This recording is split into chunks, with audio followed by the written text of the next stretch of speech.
যদি নির্বাচনের তালিকা সম্পূর্ণ না হয় তাহলে ভোট করবার কোনো মূল্য থাকে না, ভোট করবার কোনো বৈধতা থাকে না।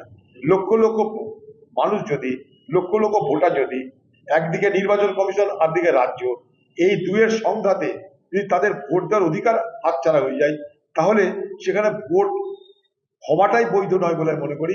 তাই আমি দাবি করেছি যে যতক্ষণ পর্যন্ত না মানুষের ভোট দেওয়ার অধিকার সুরক্ষিত হচ্ছে, ভোটার তালিকা সম্পূর্ণ করার মধ্যে দিয়ে, অবাধ করার মধ্যে দিয়ে, ততক্ষণ পর্যন্ত নির্বাচন করা উচিত নয়, নির্বাচন স্থগিত থাকা উচিত। এটা আমার খুব দায়িত্ব নিয়ে এই বক্তব্যটা আমার পক্ষ থেকে বলার চেষ্টা করেছি।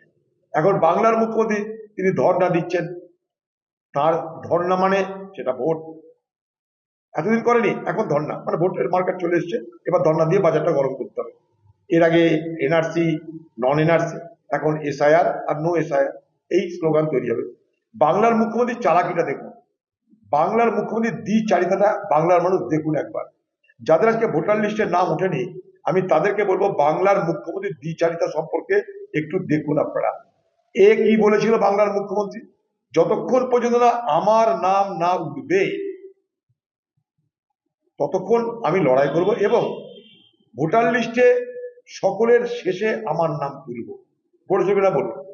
ভোটার লিস্টে সকলের নাম উঠে যাওয়ার পর তারপরে মমতা ব্যানার্জি তার নাম সেখানটা অন্তর্ভুক্ত করবে। প্রতিশ্রুতি কার? বাংলার মুখ্যমন্ত্রী মমতা ব্যানার্জি। আজকে কিন্তু সেই জায়গায় দাঁড়িয়ে আছেন, চুপচাপে নিজের নাম তো তুলে নিয়েছেন। এবার বড় বাংলার বাকি লক্ষ লক্ষ মানুষ ভোগে যা, আমার নাম তো তুলে নিয়েছি, খোকা বাবুর নাম তুলে নিয়েছি, আমাদের ভোটের নাম আটকাবে কে? এবার মর বাংলার লক্ষ লক্ষ মানুষ, আমি ধর্ণা দিয়ে তোদেরকে ম্যানেজ করবো, এই তো গল্প।